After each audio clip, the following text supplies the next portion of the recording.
Good afternoon, everyone. For those of you who don't know me, my name is Ben Bland. I'm the director of the Asia-Pacific program here at Chatham House. And it's really my pleasure today to have with us the Japanese Foreign Minister, Mr. Hayashi Yoshimasa. Thank you. It's a great privilege to have a Japanese Foreign Minister here with us. We haven't had one for a long time.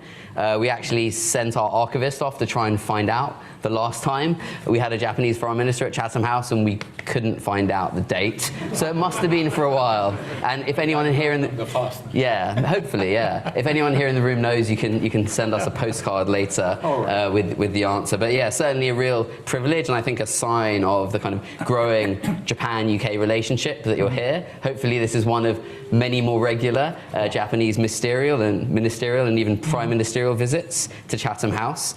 This comes at an important time in our bilateral relationship, and I think at a time when Japan's regional and global diplomacy is more proactive and effective than it's been for many, many decades. Minister, you're in town officially, I think, for the Ukraine Reconstruction Conference. You've also had a G7 foreign ministers visit on the side, so it's been a really busy day. The game plan for tonight, or this afternoon, is that the minister is going to make some remarks first. I'll introduce him and his background briefly, then I'll do some Q&A and we'll open up to questions from the floor and online. For those who don't know him, Minister Hayashi is a member of the House of Representatives, as well as being Foreign Minister representing the ruling Liberal Democratic Party. He has a law degree from the University of Tokyo, a master's from the Kennedy School of Government at Harvard, and I was just checking that you've basically occupied almost every single ministerial portfolio, right, in Japan. Defense, economic and fiscal policy, agriculture, education, sports and culture. So I'm sure he'll take questions on any of those topics later. More importantly, he also is a big fan of music, plays piano, and is a big fan of the Beatles.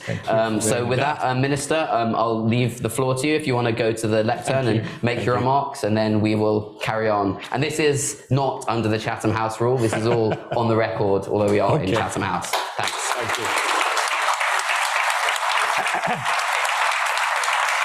Thank you. Thank you, Ben, and for your kind introduction.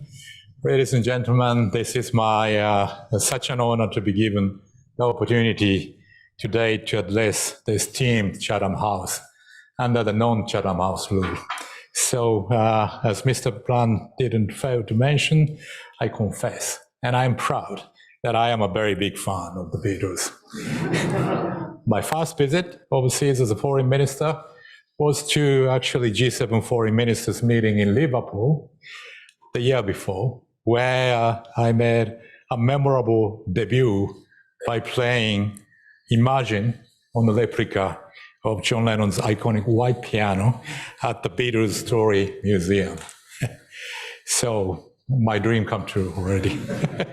So now we are facing a turning point in history in an increasingly severe international security environment. Russia's aggression against Ukraine ushered in the end of the post-Cold War era. However, the contours of the next era are yet to be seen. We have to address a complex crisis where intensifying geopolitical competition is intertwined with global challenges such as climate change and infectious diseases. What is required in mapping out a vision for the new era is to maintain and reinforce the free and open international order based on the rule of law and tackle the challenges of the international community, including those faced by developing countries, toward the shared goal of leading the world to cooperation, not to division and confrontation. The value of diplomacy is really being tested. With this in mind, at the G7 Hiroshima summit, the leaders of the G7, the invited countries, including those known as the Global South, and Ukraine, shared the recognition that the following 4 points are of importance. Firstly, all countries should adhere to the principles of the UN Charter, including respect for sovereignty and territorial integrity. Secondly, confrontation should be resolved peacefully through dialogue and support for just and durable peace. That is based on the respect for international law and the principle of the UN Charter. Thirdly, any unilateral attempt to change the status quo by force is unacceptable anywhere in the world. And lastly, we should strive to uphold a free and open international order based on the rule of law. As we work to translate this vision into actions, the United Kingdom is an indispensable partner for Japan in jointly shaping the new era. This is the message I would like to emphasize today. On the top of, I'm a big fan of the Beatles.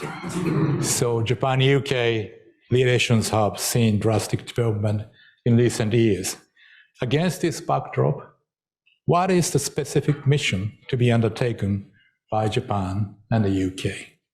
Prime Minister Kishida and Prime Minister Sunak issued the Hiroshima Accord last month, which lays out the concrete cooperation Japan and the UK will undertake in opening a new chapter of our relationship. Today, I would like to present the three guiding principles of Japan-UK cooperation, which flows through our cooperation under the Hiroshima Accord. The first principle is shaping the new era. Our cooperation is rooted in our determination to shape a favorable international security environment. The second is building joint capabilities.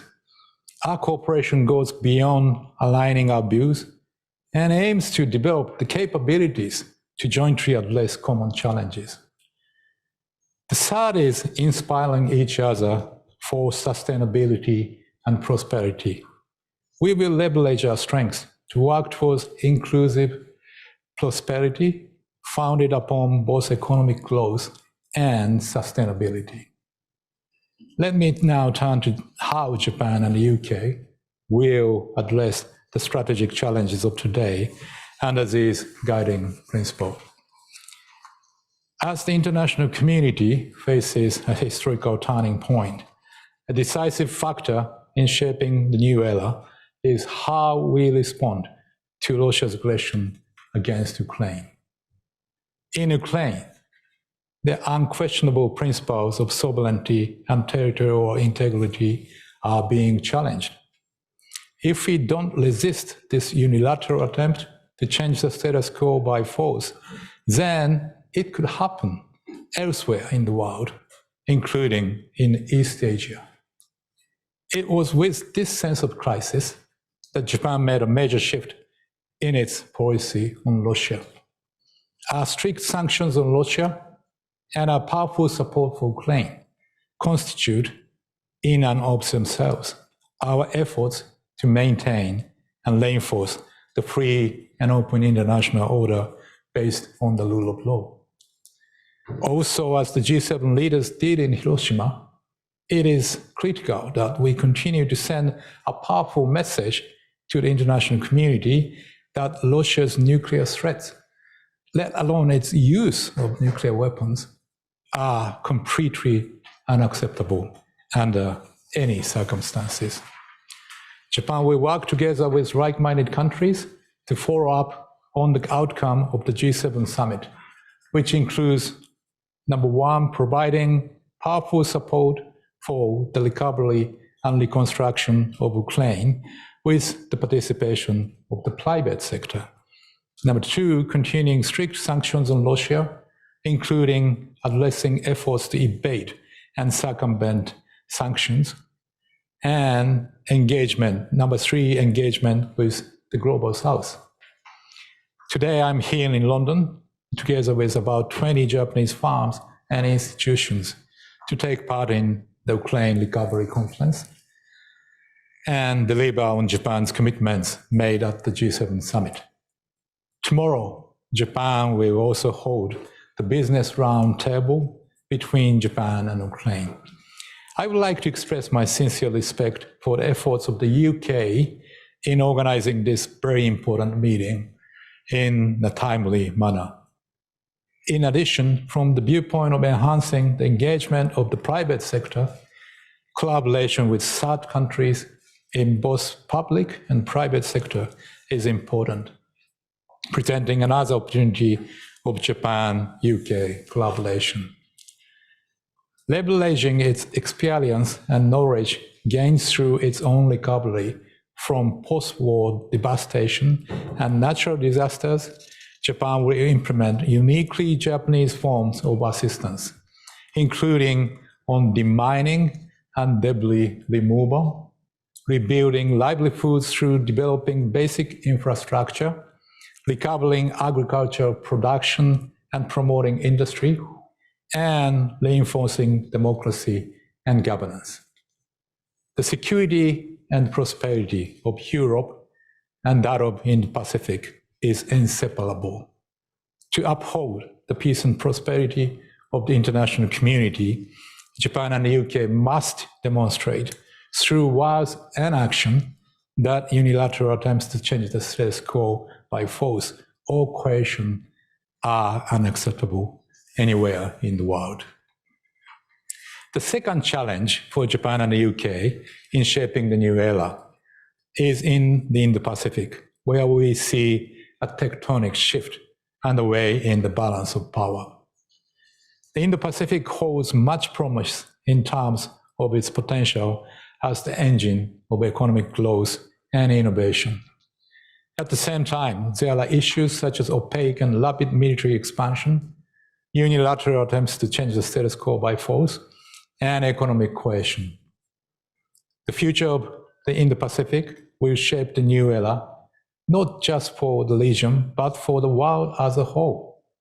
Our strategic challenge is linking the region's potential to the stability and prosperity of the international community as a whole, and at a free and open international order based on the rule of law.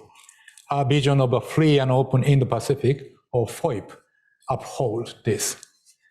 In tackling this challenge, one must inevitably consider the role China is playing in the future of the region and the world.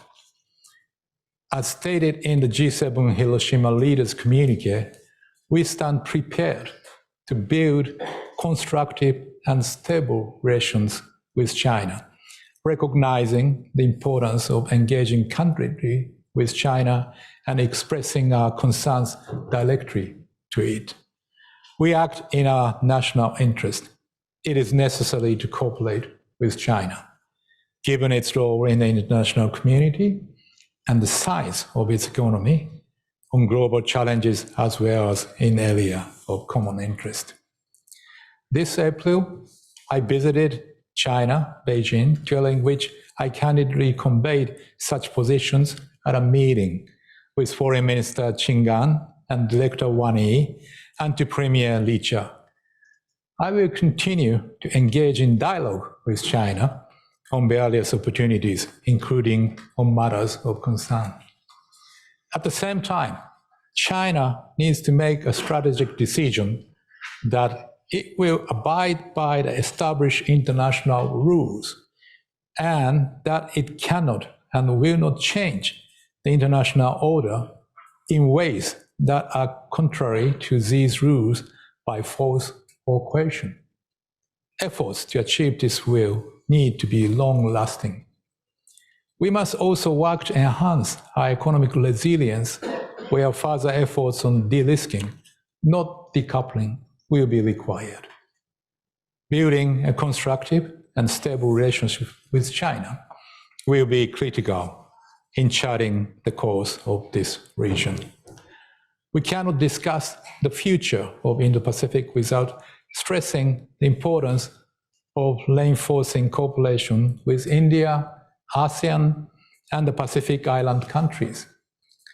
In pursuing a FOIP, it is extremely important to reinforce our partnership with India, which holds this year's G20 presidency, as well as being the world's largest democracy and a partner with shared fundamental values and strategic interest.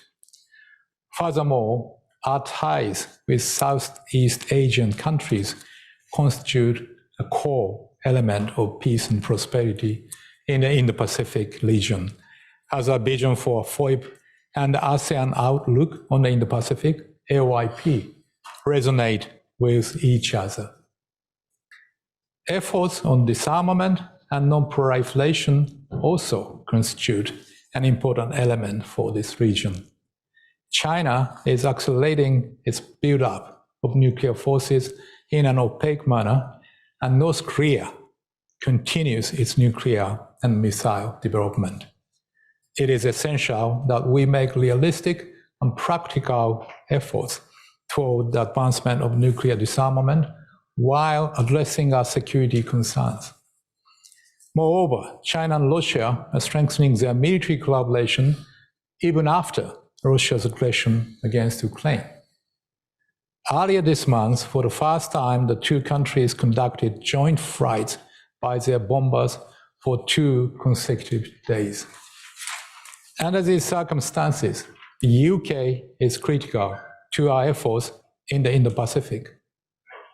In its integrated review refresh, the UK announced that it would make engagement in the Indo-Pacific region a permanent pillar of its international policy and expressed support for the vision of a FOIP.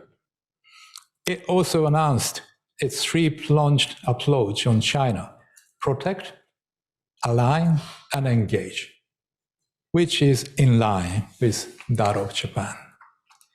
Moreover, the UK is already making concrete commitments to the region, such as through the Global Combat Air Program, GCAP, and AUKUS. The UK's permanent engagement in the region is astute from both strategic and geopolitical perspectives. The peace and stability of the Indo-Pacific is in the interest of the UK itself, and we really welcome stronger engagement of the UK in this region. Let me be crystal clear today that the UK can count on Japan as the closest of partners in the region. Now, as I mentioned earlier, the second principle of Japan-UK cooperation is building joint capabilities. Against the backdrop of these strategic challenges, Japan and the UK, as each other's closest security partners in Asia and in Europe, will reinforce their capabilities to deter the threats of today and tomorrow, and respond in close consultation if necessary. This is a powerful message underpinning our commitment to a free and open international order based on the rule of law. We are seriously concerned about unilateral attempts to change the status quo by force or coercion in both the East and South China Seas. Freedom of navigation in the Indo-Pacific is a crucial element of the stability and prosperity of the international community. There are strong calls for Japan and the UK to pursue further cooperation.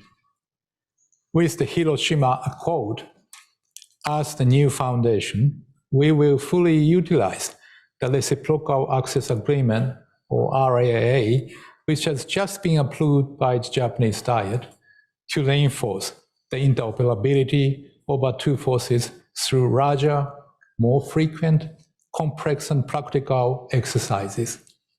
We will work to enhance our bilateral activities to a higher level with a view to the possible application of the Japan Self-Defense Forces asset protection measures on UK assets.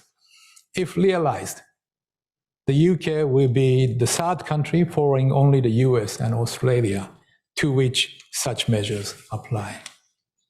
We highly welcome the UK's commitment to deploy its Carrier Strike Group to the Indo-Pacific region in 2025.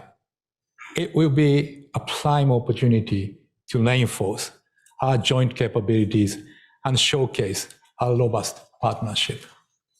Deepening our cooperation in the event of contingency is also required, including in cases such as the evacuation of our nationals from Sudan.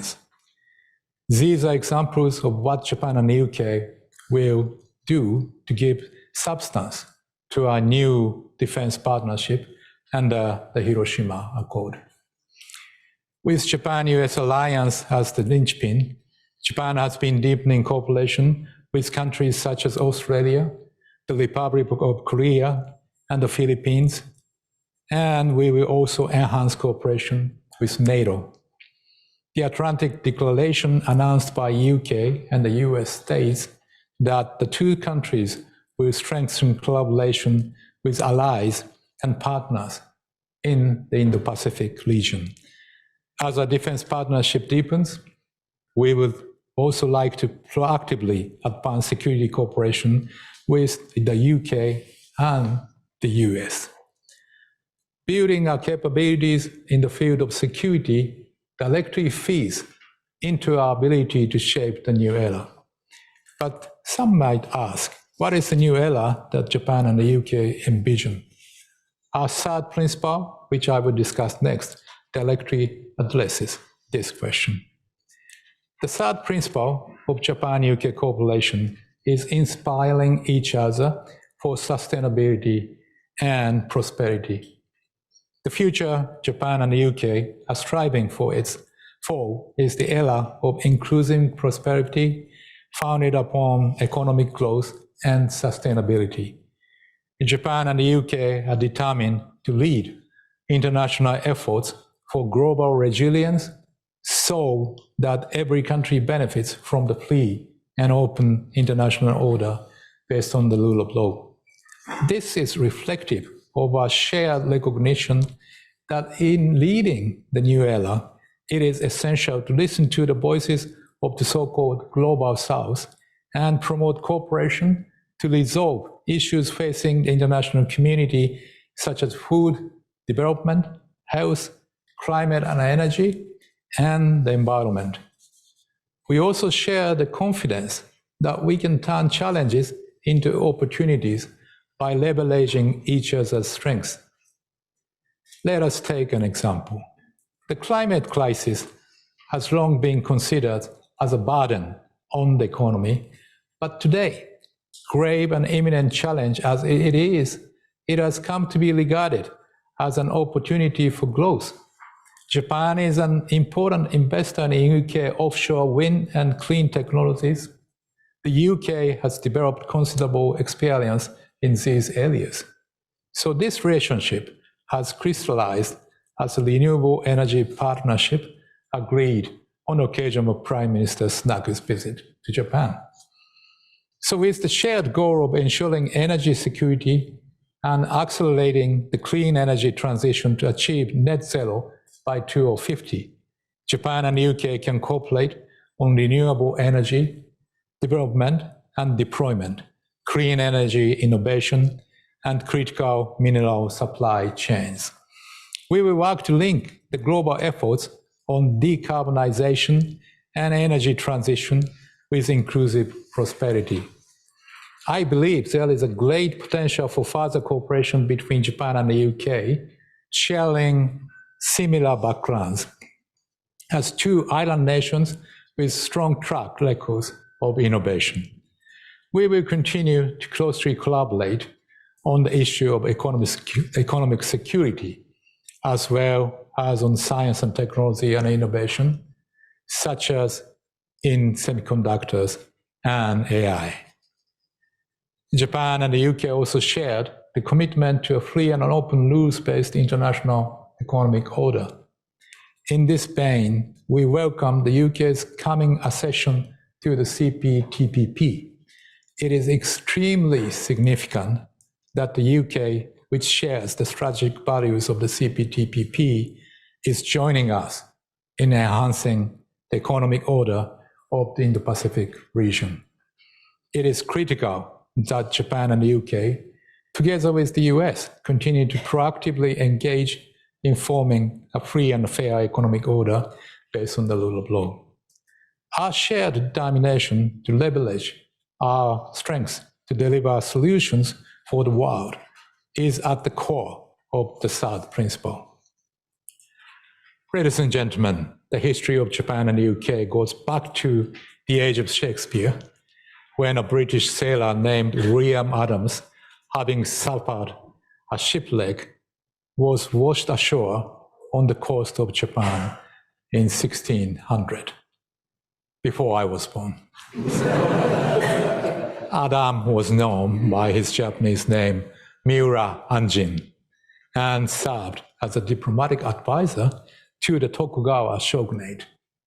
He contributed to the cultural and technological development of Japan by introducing navigational techniques and shipbuilding technologies.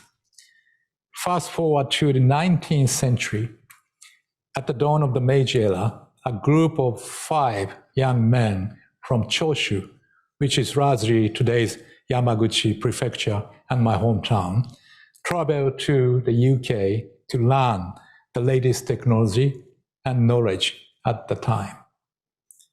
This group of young men, called Choshu 5, became leaders of modern Japan, including those who later became Japan's first prime minister and foreign minister. Since then, the friendship of Japan and the UK has been one of inspiring each other, redefining our cooperation in line with changing times. Now, in the face of historical turning point, we are being given opportunity to aim even higher. Our enhanced partnership, underpinned by the Hiroshima Accord and the 3 guiding principles which I have mentioned, contributes to global peace, prosperity, and resilience. Our actions, firmly supported by our commitment to our vision, will pave the way for the new era that is different from a future where power reigns. Japan is determined to take the lead, together with the UK, our indispensable partner, and others, in championing a free and open international order based on the rule of law, and to engage in diplomacy with our eyes set on the new era. I thank you for your kind attention.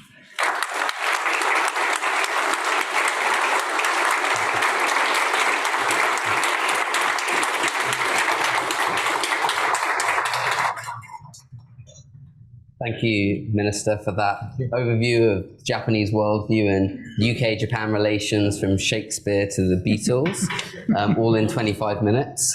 I'm going to jump straight into the questions because I know time is short and I want to make sure we have time for questions in the room. Online, if you have questions, please put them in the Q&A box on Zoom. I'm going to start by asking about Russia. Because in a sense, that's the reason you're in London, because of the invasion of Ukraine. And obviously, Japan has territorial disputes both with China and Russia. And given what you were saying about, fears about the use of force in East Asia, I mean, what's your sense of where the China-Russia relationship is heading? What do China and Russia want to achieve, particularly in Asia together? Yeah, even before Russia's aggression to Ukraine, they are already starting joint exercise surrounding Japanese archipelago. And if you go back to the history under the Cold War days, they have some territorial issues. So always Russia and China's relationship is not a kind of marriage with love, but they're more interest-oriented relationship. In sometimes rivalry, sometimes interest, make some marriage. So, but today I would say that they can get together when they face or vis-a-vis United States. So those are the big picture. So that's why, from us, there's a big trade and investment and economic relationship between China and Japan, whereas not as much as big relationship with Japan and Russia. So that's why, taking these backgrounds, we have to be very, very flexible in judging what we have to do from time to time. But the basic stance unchanged.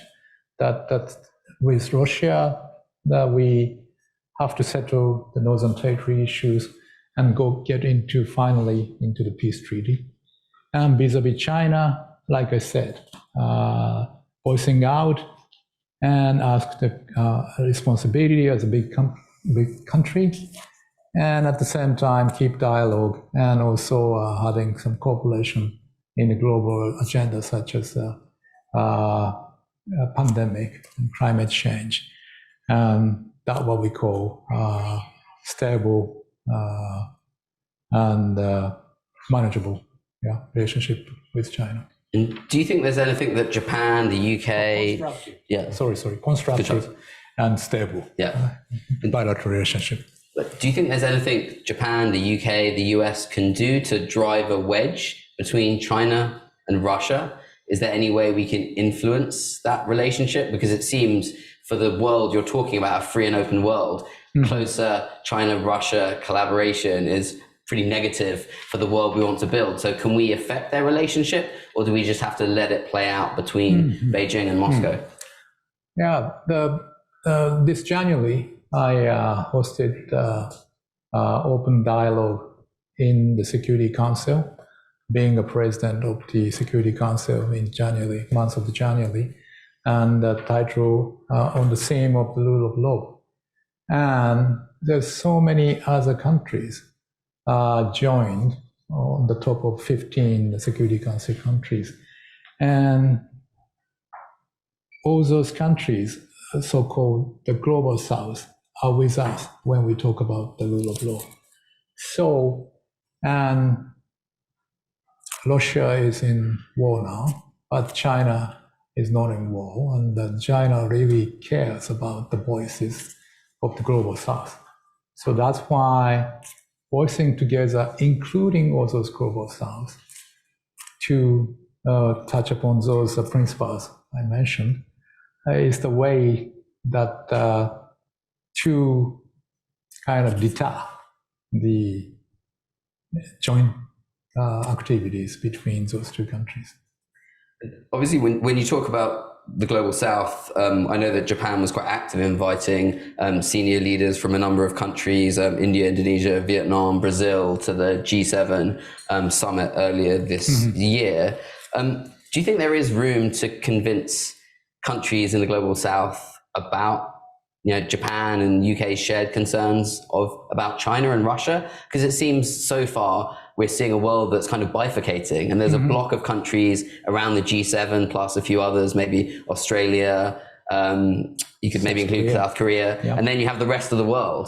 So the G7 plus camp is a pretty small one. So do you think that Japan and the UK can play a role in maybe trying to get more countries to understand the concerns about China and Russia? Yeah, that's a very important point, that since we started as gathering as a G7 right after the aggression last February, actually we found out that we had 11 G7 foreign ministerial meeting under the German chairmanship last year. So that shows how G7 is working de facto, the headquarters for doing those kind of things.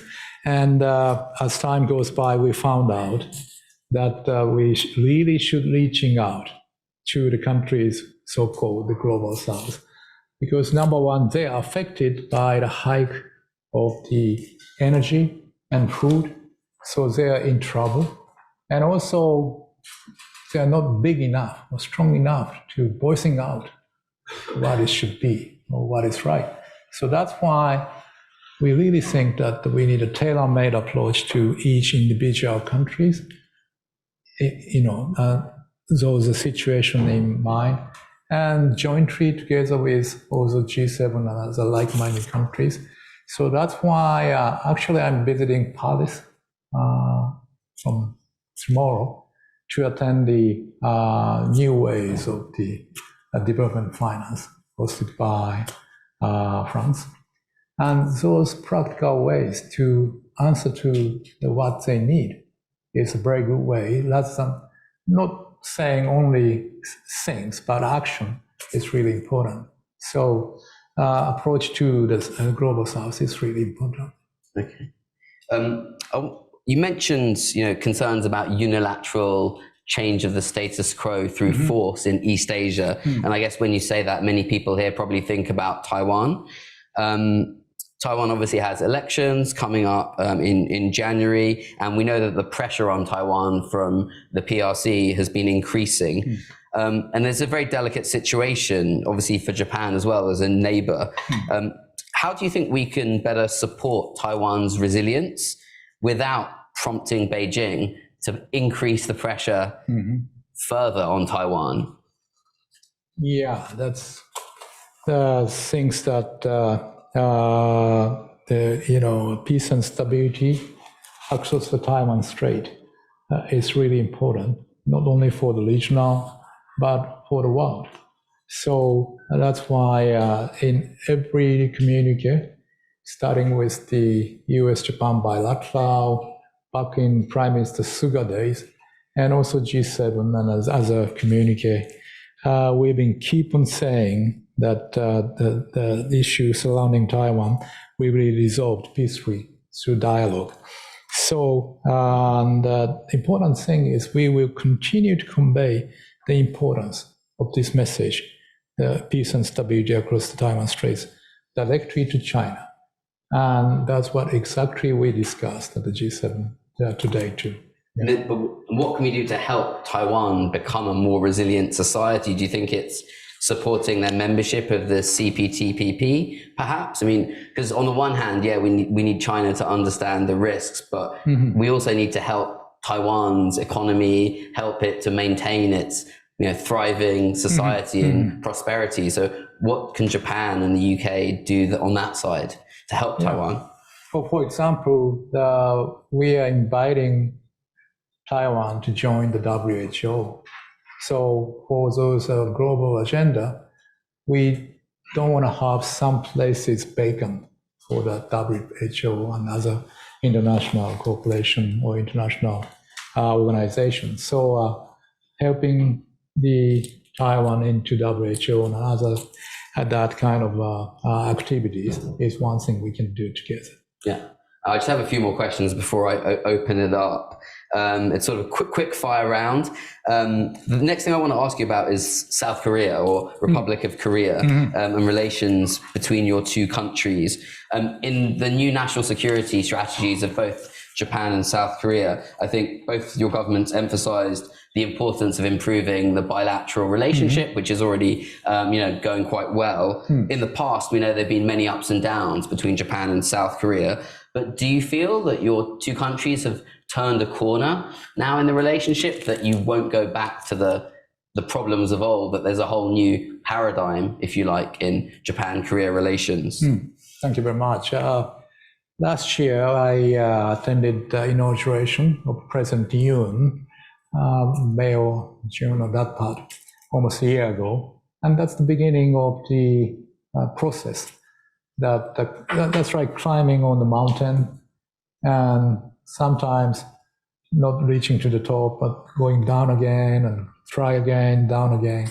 So, and this time, the leadership of the President Yoon and our Prime Minister Kishida, and also relationship between myself and my counterpart, Park Jin, Foreign Minister, Secretary of State of Korea, really contributed to the realization of the better relationship. And last March, when the President Yoon visited Tokyo to have a summit meeting with our Prime Minister Kishida, we could confirm it's the beginning of the better days. And one by one, we are now, each ministries and counterparts are starting discussion and, trying to, but this is not the end of the process, but we keep on trying better and better relationship so that finally the people of the both nations really supports this endeavor.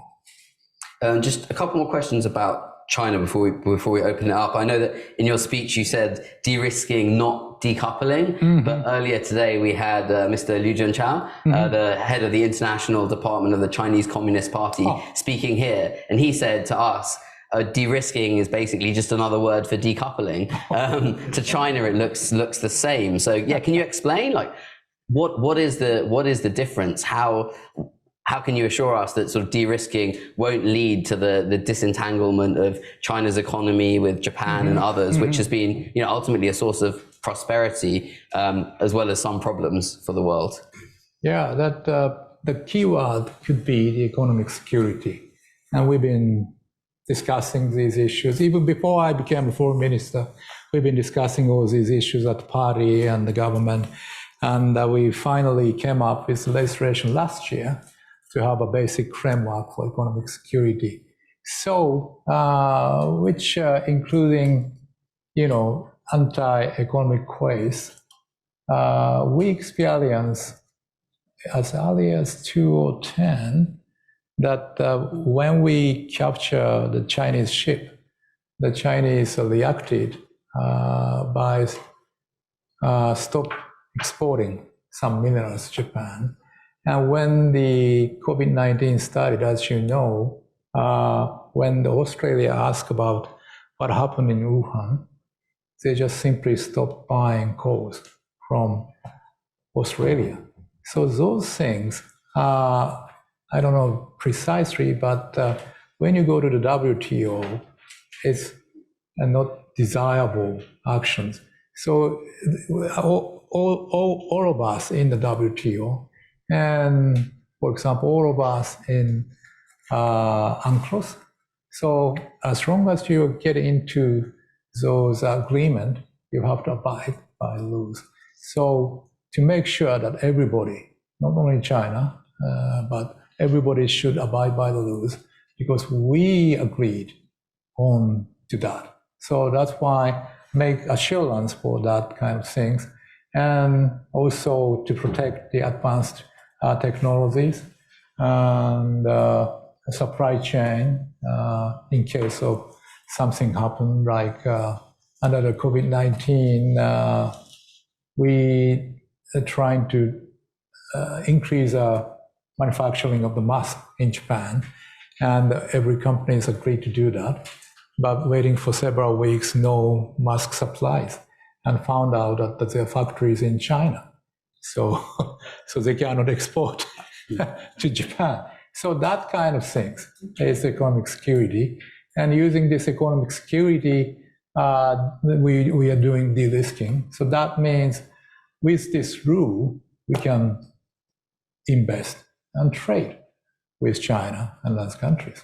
Okay. And the last one from me, we talk a lot about competition with China in the UK, in Japan, in the EU, and in the US. But what is the ultimate end game for this competition? What does winning the competition with China look like? I think for the US, it probably means containment, keeping China down in some sense. But for Japan, what's the end game of our policy, of your policy towards China? Well, history doesn't have any end game.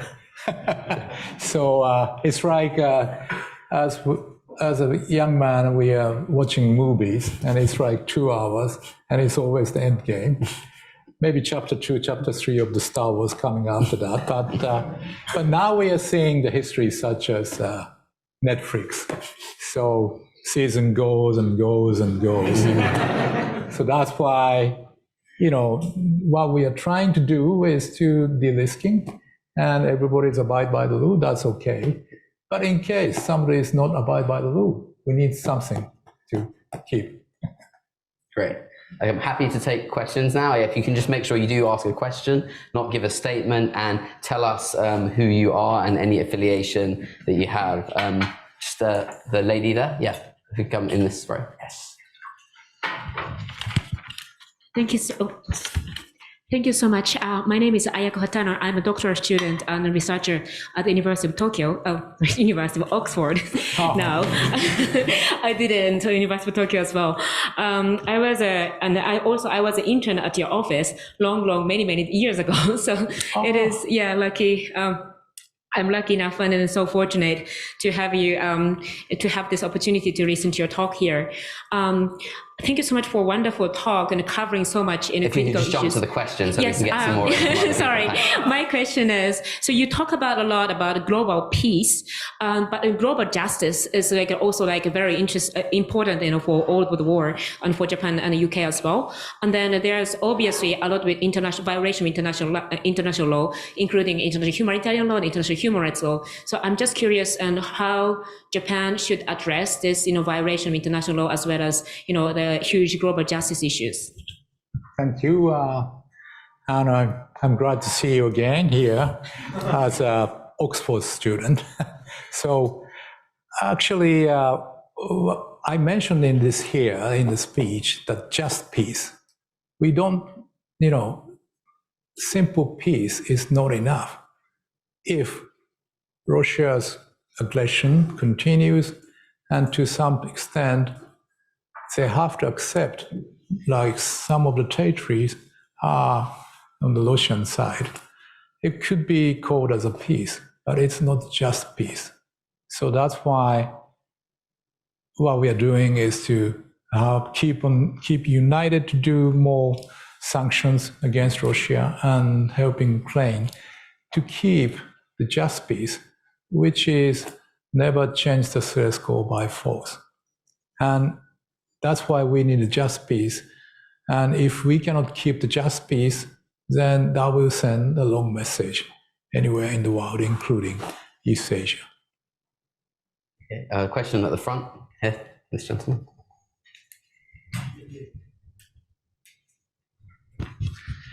Jimmy Gerson, member of Chatham House. Foreign Minister, the question I'm going to ask you is in relation to Ukraine. There are two solutions there. Either defeat Russia and then go for the disintegration of Russian Federation, or appease Russian Federation. And the consequences of which, what do you think will happen? So maybe I would like to see something in between, as you said, in the two options. And that's why actually we still remember that last March of April, both sides, the Ukraine and Russia delegations sit together. I think that was in Belarus or somewhere. And they are talking about the peace. And that according to the news at that time, they're almost making some agreement in that sense. And that butcher things coming out. So it's just a break. So, and reportedly, it's about the status quo in East two states and Crimea, and withdraw Russia's troops from territory, and Ukraine's promise not getting into NATO or something like that. That was reported. So always there's a way, possibility of those kind of things. I don't know if it's possible now under this situation, but trying to find a way. And at the end of the day, I am not in the position to decide what would be the best just peace for Ukraine, but Ukraine people is in position to what should be the just peace for them. So we are in the position to support that just peace for Ukraine. There's an interesting question from online from Trisha Deborshev about nuclear energy. So she mentions with the political instability at Zaporizhzhia today, and obviously Japan's experiences at Fukushima, do you consider investment in nuclear energy a secure way to shape the global future? Yeah, if we don't have a climate change issues, might be the priority for nuclear energy, considering all things happening in Fukushima and Chernobyl and other places. But now we have to, face the climate change and decarbonization. So practically thinking, the nuclear energy is one of the very key stable supply of the energy. So that's why in Japanese case, we strengthen and newly build the commission fully made of new personality to check the safety from the reflection of what happened in Fukushima. So to keep the safety at a high level and keep on going with that, with the one option we have to pursue, and that is the situation facing climate change. Maybe one from the back, the gentleman with the glove. Okay, thank you. So I'm a ICT researcher in Japan, and so thank you for. I'm interested in economic security in your speech. So as you mentioned, one big issue is to manage supply chain in the international so especially in the COVID-19 situation. So I think I question about what issue is occurring in the future about economic security and how to resolve these issues. Yeah. So I think you're saying what future economic security issues do you think might arise, and how to resolve future economic security challenges? Economic security. Yeah. Yeah. On the top of the things I said, the supply chain and also protecting the advanced technology. Maybe we are trying to put one more policy on the framework we passed last year is the security clearance. Because if you jointly do R&D over the border, like US, Japan, and UK, Japan, you want to know who that will be. And if that guy is having those information in the joint research and selling to the third party, or just leaking to the third party, that might not be a good idea. So that's why the security clearance is the one thing we would like to add on to the economic security package. And the one difficult thing is the freedom of academia and the controlling. So that's why we have to begin with the tax money paid research program. But maybe we need to have more wider coverage for that. And maybe one more thing could be the how to do with the retired persons. For example, Sony or Hitachi or Toshiba. There's so many people retiring with the technology in their head. And what happens if third countries, big company hires them, do together, pay good salaries, after 3 years, bye-bye.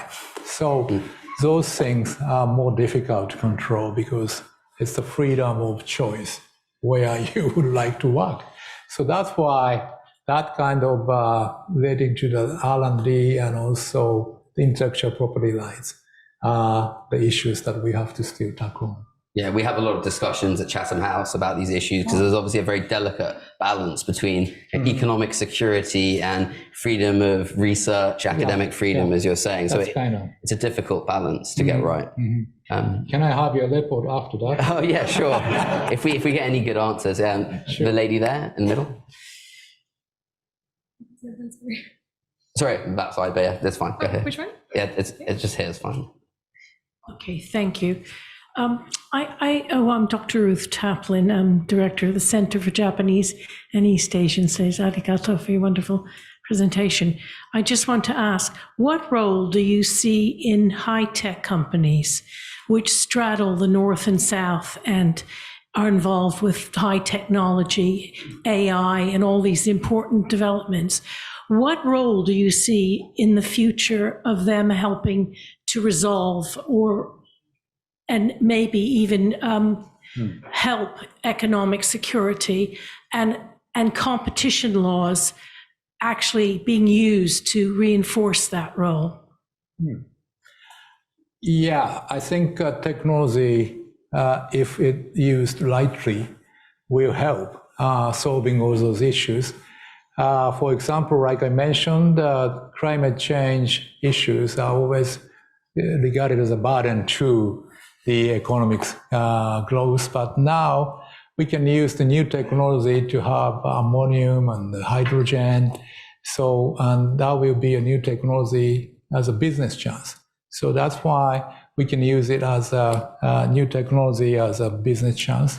And also, for instance, quantum science, the computer capacity are, I don't know how many times they're going to be increasing the capacity compared to the existing computer, but it would dramatically reduce the energy consumption, especially electricity consumptions, because they can do more with the same kind of energy. So that's why if it used in the right hands, that will really help to solve all those issues, north-south, and also economic securities. So that's why again, it's very important to have those advanced technology in the right hands. Yeah, so there's a question here on the side of the middle. Thank you for speaking here today. I'm Dr. Nadeau, a member of Chatham House. I wanted to do a follow-up question on China's ambitions with your semiconductor industry. Given the goals for sustainability and cooperation and the limited supply of critical minerals, how does Japan envision cooperation and also in particular the relationship with Africa as a supplier of critical minerals? Mm-hmm. Yeah, that's a very important question. And recently we decided to subsidize TSMC to come to Kumamoto and Tsukuba, and they started their operation already. And so the semiconductor is a very important area. But if you see the rule of, who was that? The semiconductor doubles that capacity. Moore's law? Moore's law. Yeah, Moore's law. rule. Said to be almost to the end, because the size of the line of chips are going down to the size of atoms very soon. So that's why you cannot divide atom to, draw the thinner line. So we are saying like more, not more, but more than more. So, and one of very kind of good candidacy for more than more is to, like a tiramisu or whatever the sweet is, you have to put chip on chip and chip like this. So, and that technology is a very new, but if you can do it very light, then it's really more than more